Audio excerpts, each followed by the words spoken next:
Yeah, Austen, how are you, my friend? I'm good. I'm good. I'm chilling as always. You're looking good, mate. The beard's come on a little bit for you. Yeah, thank you very much.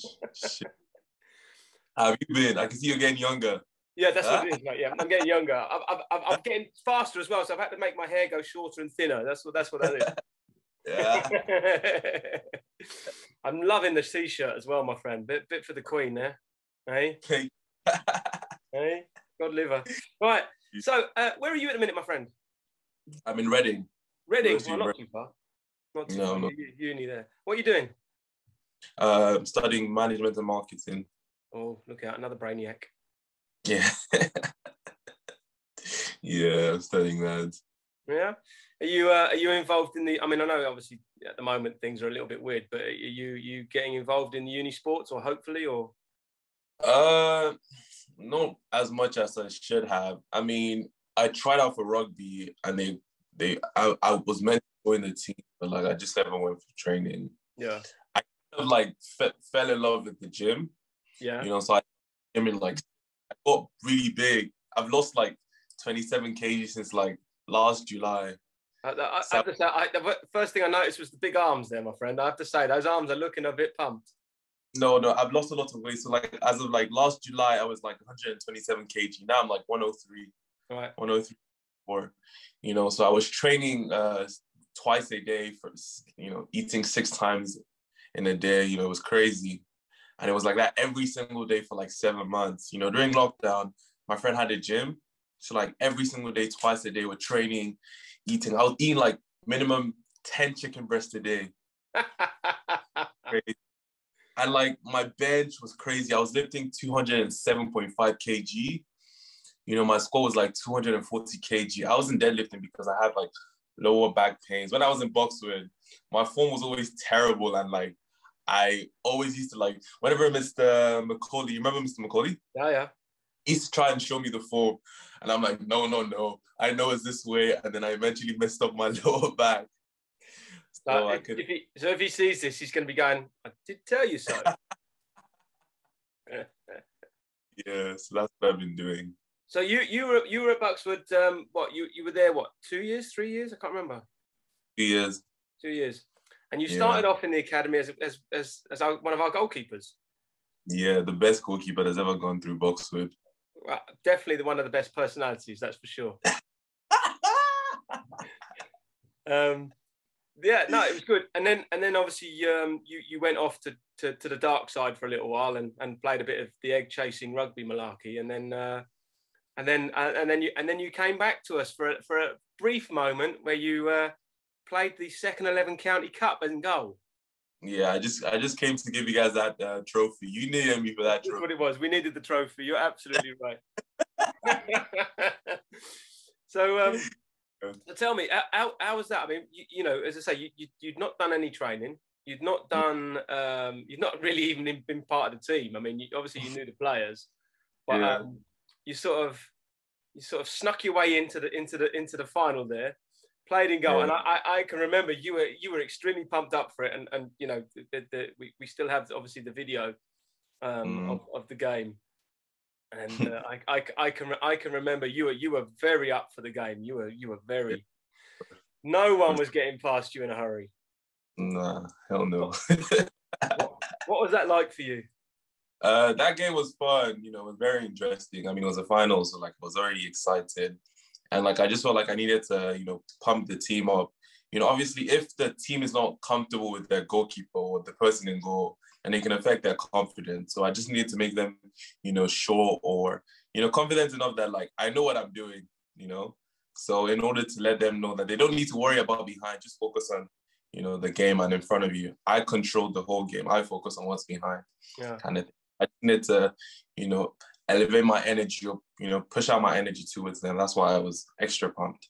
Yeah. Yeah. And I think that definitely had an impact on the other players because they were all fired up for it. And as I say, we had a lot of players in that team who were in the B team because they couldn't train because of either they were education or whatever. And so yeah, we probably put out the most unprepared team ever.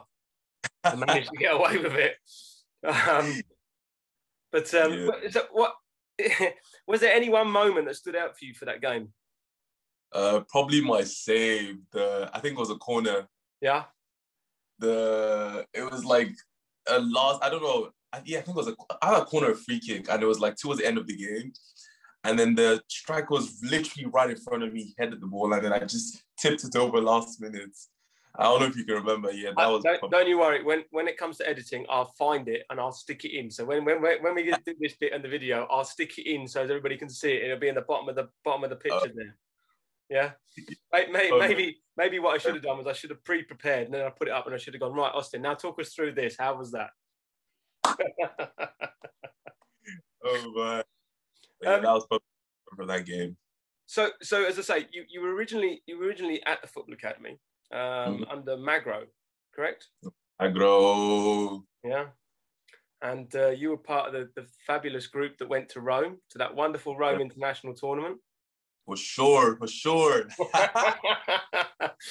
Now, I've actually tried to look for the video of you doing your street entertaining, but I've not been able to achieve it. So I'm sort of hoping that someone will send it to me at some point. And I don't even know where to find that video.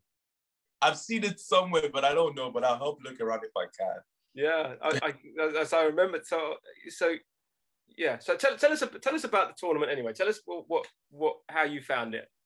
Rome was interesting, it was nice being around my friends, because obviously most of the people in the team were my second family, so it was really nice, traveling with them, going to a different country, playing football in a different country with different people, different environment. It was really fun. It didn't last for too long, but I mean, that was good too, because I don't like being away from home for too long. But it was just fun, different experience, it was just different people, their way of playing football is completely different from how we play football. So yeah, that was very fun and very educational in its own way. Yeah. What was the best bit for you though, other than the dancing in the street? Yeah, it was definitely getting local tourists and ladies to come and dance with you. Yeah, local women to dance with me. That was definitely my best. Rome, There was a game we had. I can't remember the score line, but I know I played. Because normally Magro doesn't tell me I play well. But that game, I know I played very well that game. So I can't remember who we played against. I remember the pitch was deep down in. I know we had to walk a long way to get to that pitch. But yeah, that was probably my best game. I can't remember the score line. Can't remember who was against. I just know I played really well. And Magro just kept on telling me after the game how well I played, which is very, very rare from Magro, because he never really told me how well I played. How did you find working with Magro? I mean, I've had Magro watches all of these videos, so that's the first thing I'm going to tell you before you say anything. Magro, I'm angry at you. I'm joking. Magro is very strict, very, very strict. He's a lovely guy, lovely personality. I mean, Magro on the football pitch and Magro outside the pitch are two completely different people. If you were just to hear his voice on the pitch and outside the pitch, you would never know it's the same person. It's like, Nick, on the pitch. And then outside the pitch, it's all jokey and all playful. And obviously, I have my personal thoughts as to being picked in the team, whether I was picked or not. Concerning, I mean, he has more experience, so he knows his reasons why I wasn't always played in goal, as in the first team and stuff. But I mean, at the end of the day, he was a fantastic coach, fantastic person. And I don't regret any moments with him. Although I would have preferred to always start and go for the first team. I would have definitely that, but I definitely do not regret him as my coach. Yeah, he's as I say. I mean, we talk regularly. I speak to Magro on a regular basis, and we always come back to that moment where you're dancing in the street. I'm sorry, every time we mention you, it's about you dancing in the street. So just for the video. If I can't find it, I'll explain it. So basically, we were going through central Rome. We've just gone past the whatever they call it, the big place, and we were walking up the aisle, and they were doing some work, wasn't there? There was a lot of building work, so that this walkway had got boardings and what have you. And there was this one guy, and I remember he was there playing away, and nobody was paying any attention to him. And then you turned up, and you started dancing, and the crowd started to arrive, and then you, being the entertainer that you are, you started to bring people in, and my forever memory is you dancing with some young lady, and you were there, and you were just, yeah, come on, we're doing it, yeah. We were all around the outside. It was like, what is he doing? Because I just saw him, like he was drumming his whole life putting his whole life into the drumming, and no one is paying attention to him. So I'm like, okay, Austen, what do? I was like, okay, let me just dance.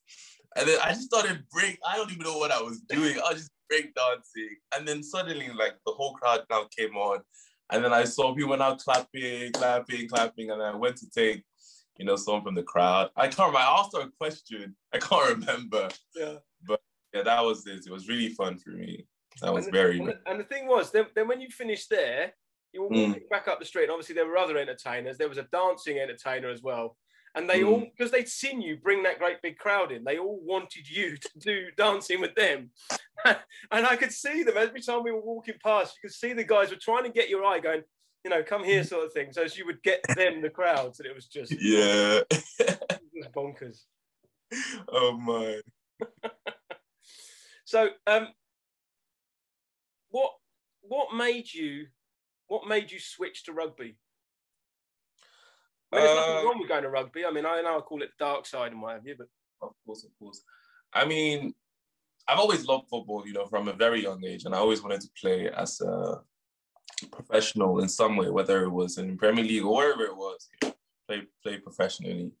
And I just felt like in the first year I was putting in so much work, and I felt, this is my personal opinion, I always felt like I was always the top goalkeeper. I felt like I was putting in the effort. I was doing things that needed to be done, always taking in advice that needed to be taken in, and still performing in training. But yet I felt like I still wasn't chosen. There'll be times in training where I would be crazy, and I'm not trying to blow my trumpet. It was just true. I'll play and I'll be on the first team, but I'll be on the bench. And it just got to a point where I'm training, and I'm very competitive, It's who I am, very competitive. And it comes to a point where even my own efforts are not being fruitful. So I'm just like, what's the point? Every single individual has his own breaking points. And I felt like after a while, I just couldn't take it anymore. Constantly in the efforts when I know I should be there. When you should be getting somewhere, or you deserve something and you don't get it after constant effort. It's easy to say, keep trying, keep putting in effort, which is fine because it's easier said than done. But, I just couldn't take it anymore. So I just felt like, maybe I try something new. Once again, it's one life. So let's try rugby. And rugby was fun. You did quite well in that, from what I understand. I mean, obviously that first year, obviously, when it was just me, Magro, and then John came and joined us. I didn't see you, but my knowledge of Magro is that Magro would have made it on a tactical basis as to what it was. Now, who was it? Who was in goal? Was it Philip? No, it was Gabbo. Gabbo, that's right. And Gabbo ended up playing in defence in front of you in the final, didn't he? Yeah. Exactly. But listen. Let's say Magro come at it from a professional football background, so he does it for whatever was working for him at the time. Yeah, of course. And as I say, no, Magro, he will give me an answer. He will mention it somewhere and go, well, this is why I did this, and he will tell me, because he did it with. I was talking to Yaya the other day, and Yaya said that there was a time when he first started, Magro took him from being a striker to playing him in midfield. Yeah, Magro. Magro loved it, and I always called Magro Kasparov because he was always playing chess pieces. He always put pieces in places, and he was very clever in the way that he managed a game. For sure. But at the end of the day, you can only put 11 players on the pitch. So, you know, somebody's going to get upset. And that's the way it is. But, you know, as I say, I tried very hard in your last year to get you to come and play for at least the second team. And I tried very hard to get, and I kept coming to you all the time. And I kept saying, Austen, come on, play. Yeah. And you turned me down until the final. So obviously you left the best till last. Fair enough. But I did go for the second trip with them. Wait, was the second trip in second year or first year? There was a trip in both years. So in the second year, it was Atalanta. So your seniors, so the first year seniors and that went to Rome, and the juniors went to Atalanta. And then in your second year, it was everybody went to Atalanta. Yeah, I remember Atalanta. I was still playing football then. It was a good. Atalanta is a lovely place, and I think they looked after us quite well. To be fair, it was a great trip. I'm not gonna lie. So yeah. So the second year you would have had a brief moment with Rafa. Yeah, Rafa. Yeah, I don't really. Nobody really remembers Giles. He was only there for 6 weeks. No, I remember him. I know what he looks like and everything, but I don't really remember anything like per se, like told me or anything like that. But he was a own way, so like I don't want to take that away from him. No, everybody's different. What was the difference for you then? So obviously Rafa's approach didn't encourage you to stay in the football academy. So the thing is, like, I could have definitely played under Rafa for sure, but I felt like, you know, I was still facing the effects of, you know, not getting to play as much as I would have loved to in first year, and that already destabilized my whole mentality towards or my love for football. You know, like I don't feel like it was a case of me not wanting to play under Rafa or anything. It was more of like an after effect on how I felt not getting enough playing time in first year. But Rafa wasn't much. Even Magro too, you know. Like I said, I don't regret any moment with Magro, 100%. I love him to bits. Love him so much. Yeah. The thing about Magro is that, like, I'm playing with Magro off the pitch. If I go on the pitch and I do something silly, sending me off. You know, he's shouting at me. He doesn't mix those two parts. And I'm like, whoa. Because me, I can't change who I am off the pitch and on. I'm the same person. Yeah. You know, as much as I can be serious, I'm the same old bubbly kind of guy. But Magro, he's like, ha. I'm like, bruh. So, but Rafa, for sure, you know, he's an amazing person. His styles were very different to Magro. Magro is more, you know, vocal. Rafa is also vocal, but in terms of their playing style, Magro is more aggressive, attack the ball. Rafa is more maybe a bit regressive, you know, get your way around. Don't, you know, press too much, you know, wait for them to come into your own half, win the ball, and then you can counter-attack, that kind of thing. So they're very different. Mm-hmm. What, so I've asked everybody, who of the players that you trained with football-wise, because I wouldn't know any of the rugby players really, but football-wise, who did you most enjoy training alongside? Who was the person in the group that you know made it for you?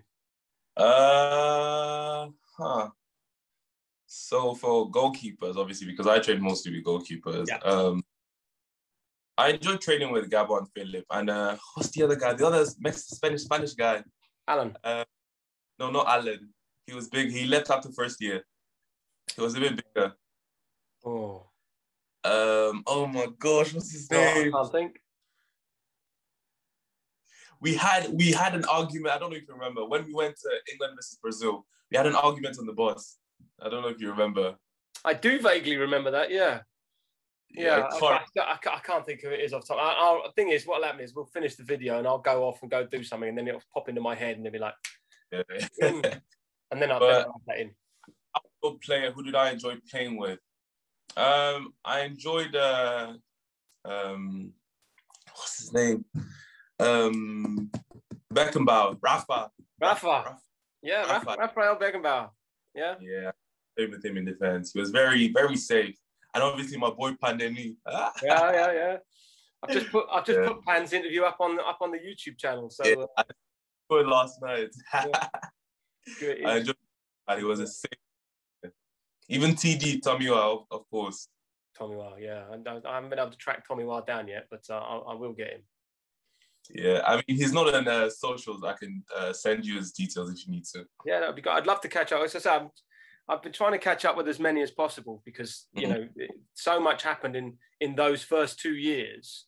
Yeah. You know, you've all got something to say. Mm. Which player impressed you the most? Who did you, I mean, was there a player that when you arrived, your first year, you looked at them and you went, you ain't a football player? And then they proved you wrong. They proved me wrong. Huh. Probably probably Nick. Or who else? So there was another person in the midfield, not Yaya. Can't remember his name. But yeah, I mean, I was a bit skeptical about Nick's techniques in the, you know, when I started training, but like he ended up being much better than I thought. Yeah. Player like I was afraid to play against, for instance. Now I hated playing against Taufik. Hated. Absolutely hated. Taufik or what's the second guy in the second? Sorry? Yarrow. Taufik or Yarrow, those two together. No. I enjoyed Yarrow was crazy too, definitely. With his left foot. Oh my gosh. Yeah, I didn't like playing against either of them. On my team, lovely. Against me as a goalkeeper. Don't want it. No, there was some good talents. They're both playing good level football at the minute. Last I heard, I think one's in Norway. Yeah, I think Yarrow. Yeah. Yeah, I still talk Yarrow. I haven't spoken to Taufik in a while though. Yeah. Who do you keep in contact with the most still now? Obviously my boys, Pandani, Tutaleni, Akin, Tomiwa. Mm-hmm. I spoke to Khan the other day. I've spoken to Pato and Alan. That's probably, I can't remember anyone else. Femi, obviously. Yeah. I'm trying to pin a few of those boys down to come and get them on here, you know, Akin and whatever. But they're hard to track down sometimes. Yeah, it was hard to track me down, wasn't it? Yeah. I was just lucky I come across you on Instagram, then I got you. Don't worry, we'll find the others eventually. Don't worry. Yeah, for sure. If you speak to them, tell them to get in contact with me and we'll get them on. Yeah, I definitely will. I will. So what was it about Buxwood? How did you end up at Buxwood? How did I end up at Buxwood? So I did secondary school in Nigeria. And it was me and Tommy actually went to the same school in Nigeria. And it was towards the end of year 11. And we weren't really sure about what school to go. We just knew we wanted to play football. That's all was in our mind. And Shireen, she came to Nigeria. Yeah. And I did a couple of advertising. And then we saw like the brochures. We saw like where players usually go to, you know, the connection Buxwood has with professional football clubs, you know, the opportunity, stuff like that. You know, went on the website, stuff like that, watching videos of, what's his name, Kane? Mm-hmm. You know, people like Kane watching play football, you know, Tommy was very crazy over him. And it's like, oh my God, look at this guy play football. I want to play like and stuff like that. And he was crazy about the fact that, you know, they used to record videos of players, stuff like that. So yeah, I feel like that's how we got into Buxwood. What sold Buxwood for you? Was it just the football, or was it? I mean, did you come and check the place out before you arrived, or? I mean, so Tommy was in the UK before me. He traveled before me, so he and his mom went to the school. So I hadn't been there, but even before I checked the school, I was just looking at the brochures, the advertising on the internet, reading about them. I was already sold. So yeah. Good. What was so at the end of it? Now you look back. I mean, what was the best thing about Buxwood for you? I mean, I just feel like the integration or the bringing together so many different nationalities. It's priceless. You know, you don't really appreciate all of that until after you leave. You know, because obviously now in university there's still different, you know, nationalities all around, but like, you know, more or less, I was in that society with those people. You know, you learn so much about new cultures. You know, you learn so much about different people, how they behave, you know, just stuff like that. And, you know, just being around that team, you know, that group of people, the whole Boxwood family was just amazing. Yeah. So I very much miss that sense of community, sense of familyhood. Yeah. So if obviously, as I say, this will go on our YouTube, and we'll promote it through our social media stuff, you know, Twitter and whatever. Fine. So there's a kid now watching this video and looking at it, going, you know, he's impressed me. He's talked really well. Why should they come to England, and why should they come to Buxwood? Why should you come to England? I mean, I feel like in terms of academics, you know, the opportunities in the UK are, you know, they're too much. You know, you can diverse into any single industry you feel like. And speaking of Boxwood, I just felt like the teaching techniques were fantastic for me. You know, they were not just confronted to one method of teaching, you know, different methods worked, you know, and they're different types of teachers with different teaching techniques from different parts of the world. And you just get a different sense of like different types of information. And in terms of like the activities, you know, we had activities every Saturday, you know, whether it was games night, whether it was Oscars, you know, just different things, you know. So it was never really boring at Boxwood. More importantly, we got to play football almost every day in the week, you know. It was lovely, you know, we got time to go into town. So, you know, we're not out of the real world. And it was just really fun. You know, when I was in Boxwood, I'm like, oh, God, I wish we could do this. I wish we could do that. But now I look back, you know, I appreciate these things more because obviously when I'm a kid, I want not kid, but when I'm younger, you know, I want all these things. But the older you get, you understand why these steps were taken in order for you to not have this or to have this. So I feel like Boxwood is able to provide that balance between what you need and what you don't need. And it just sets you up for life in general, you know, because there are lots of transferable skills I learned from Boxwood, you know, in terms of my communication, my speech, my personality, you know, stuff like that, where developed much more while I was in Boxwood. And those kind of things, you know, you can't put a price on them. So, yeah. It's been great to talk. That's all my questions there, Austen. Anything else you'd like to add? Probably my best game, or the game I can never forget in Boxwood. Go on then. It was, so prior to this time, Mago hadn't played me in first team. I was just always going with the team, like on the subs. And I think Gabo had an injury or something, so I played this game. And I remember that when I started, I was so nervous. And I know before every game, I always made sure I prayed. So I always go on my knees and pray every game. I don't know if any video would, you know, capture that, but I made sure I always did that. But I prayed and I felt much more comfortable for the game. And then we started, the game was going well. And to cut the long story short, I was the man of the match of the game. And it's just like the first game I had to play with first team, I was man of the match. And I just thought it would prove a point to my group. But the next game, Gavin was back again. Man of the match, but you know, I just never forget that game. No, as I say, I mean, one of the things that I've learned from talking to you guys, doing these, is that you know, first thing is the family belonging. That's been quite important for all of you, and you've all mentioned it. And the other one is that you all have such positive memories of what you've done when you've been playing, etc. Even when, like you say, you spent most of your time on the sidelines. I mean, it's always difficult. It's really difficult for a goalkeeper because there's only one place you can go. Of course. With outfield players, you know, some defenders can play in midfield and vice versa, so you could switch players around. But goalkeeper, it's difficult. You're a goalkeeper. It's difficult. But listen, like I say, from me personally, I always enjoyed the times when you were around, Austen, and you always made me smile. Even when you were sending me derogatory remarks, calling me grandpa and stuff like that. I I still remember, my friend. I still remember.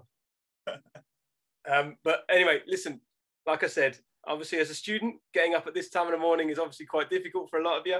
So I appreciate the time that you've spent with me today, Austen. And, you know, I hope we can stay in touch and meet up again soon. Yeah, most definitely. I appreciate you getting in contact. You know, I really appreciate it. It's been an absolute pleasure talking to you, my friend. You too.